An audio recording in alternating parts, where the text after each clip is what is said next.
It was a Thursday. Rain lashed against the window panes of the dusty, used bookstore.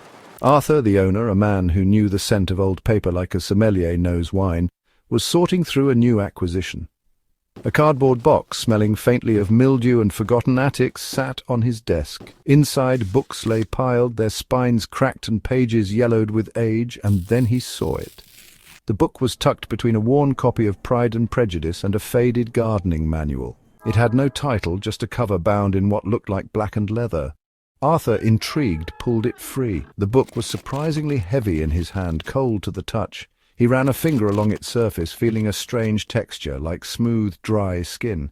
As he dusted it off, a small silver clasp, almost invisible against the dark cover, became apparent. The clasp, shaped like a serpent with emerald eyes, seemed to watch him. For a moment, Arthur hesitated. A shiver danced down his spine, but curiosity, as always, won. He pressed the serpent's head, and the clasp clicked open. The book sighed, releasing a musty, ancient scent, like a tomb disturbed after centuries. Arthur opened the book, feeling a chill, a sense of something profoundly unsettling. At first, Arthur dismissed the strange book as a curiosity, a prop from a forgotten film set, perhaps. He placed it on a shelf in the back room, intending to examine it later. But the book, it seemed, had other plans. That night, Arthur dreamt. He saw fleeting images, a volcanic eruption, a city draped in black flags, a child crowned in gold. The next morning he awoke with a gasp. The dreams felt vivid, real. And then, turning on the radio as he made his tea, he heard it. News reports mirroring the images from his dream filled the room.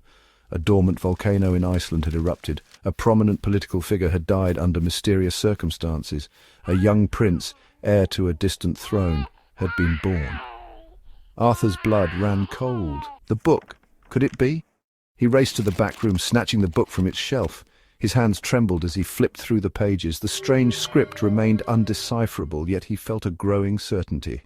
This book wasn't just a book. It was a chronicle, a harbinger. Days turned into weeks. The book whispered its secrets into Arthur's dreams. Each morning the news would confirm the book's uncanny predictions. Arthur became obsessed, poring over the book every spare moment. He tried translating the script, consulted ancient language experts, even attempted to decipher it using online tools. But the book guarded its secrets jealously.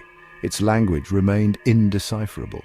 One evening, as Arthur sat hunched over the book, his lamp casting long shadows across the room, he stumbled upon something new. He was nearing the end of the book, the strange script swirling before his tired eyes. When he felt it, a gap, a blank page, the final page of the book was empty. It was as if the story, the chronicle of the future, simply stopped. A cold dread gripped Arthur. The book had shown him the future, but this blank page, this void, was terrifying. He ran his fingers over the smooth blank surface. Unlike the other pages, this one felt different. It felt expectant, waiting. Was he meant to fill it? Was this blank page an invitation or a threat?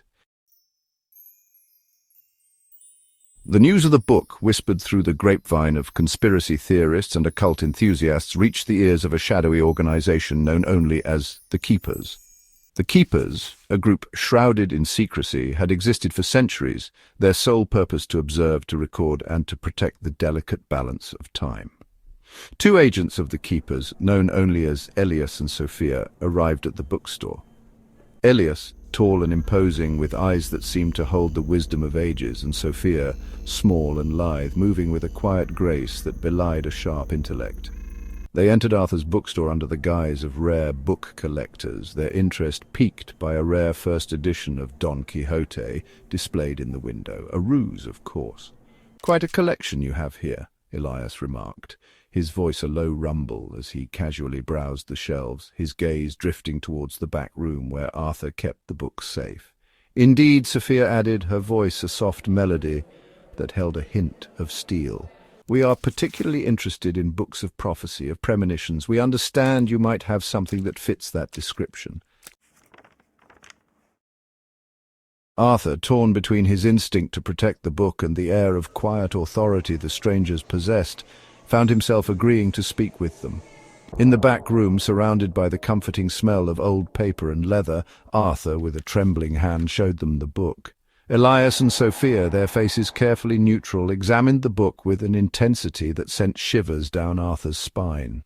"The unwritten page," Elias murmured, tracing the edge of the blank page with his finger. "It is both a gift and a burden." Sophia, her gaze fixed on Arthur, added, "The book has chosen you, Arthur. You are the chronicler now."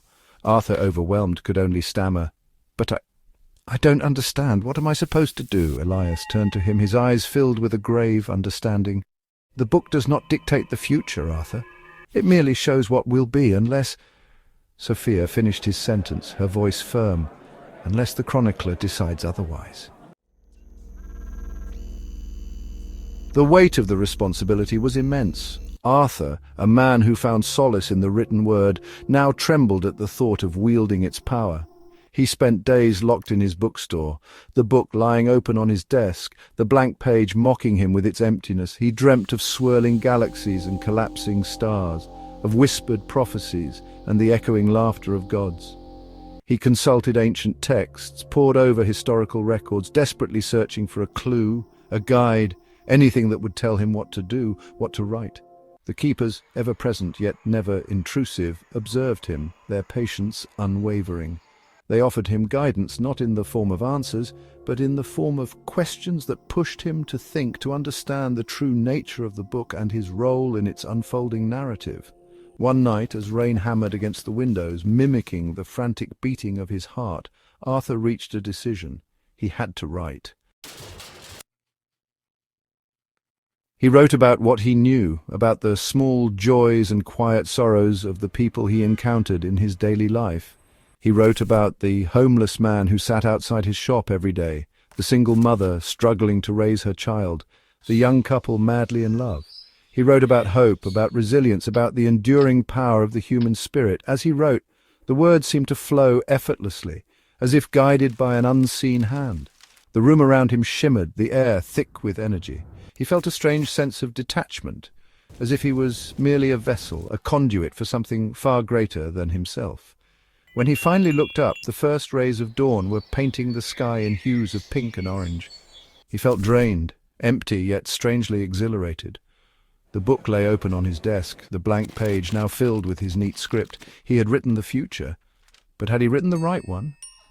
The keepers, their faces unreadable, examined the book, their eyes scanning the freshly written page. "The timeline shifts," Elias murmured, his voice barely audible.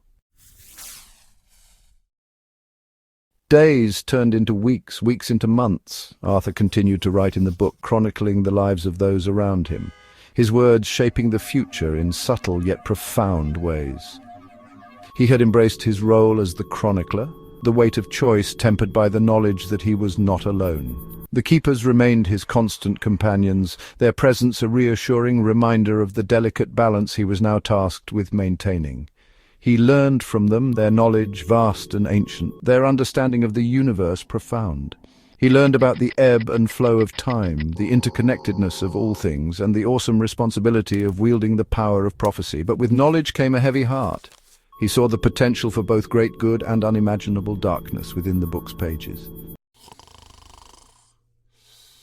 One day Arthur awoke to find the book closed. He tried to open it, but the silver clasp, once so easily, resisted his touch. He felt a growing sense of unease. The keepers, sensing his anxiety, offered no explanation, their faces etched with a grim acceptance. "The book has spoken," Elias finally spoken, meaning, "Your time as the chronicler is at an end." Arthur, his heart pounding in his chest, could only stare at the closed book, a sense of foreboding washing over him. What did it mean? Why? What was to become of him, of the future he had so carefully crafted? The keepers offered him a solemn nod, their eyes filled with respect and, strangely, pity, then, as silently and mysteriously on, leaving Arthur alone with the closed book and a heart filled with uncertainty. The future, once an open book before him, was now shrouded in mystery, a silent whisper on the wind.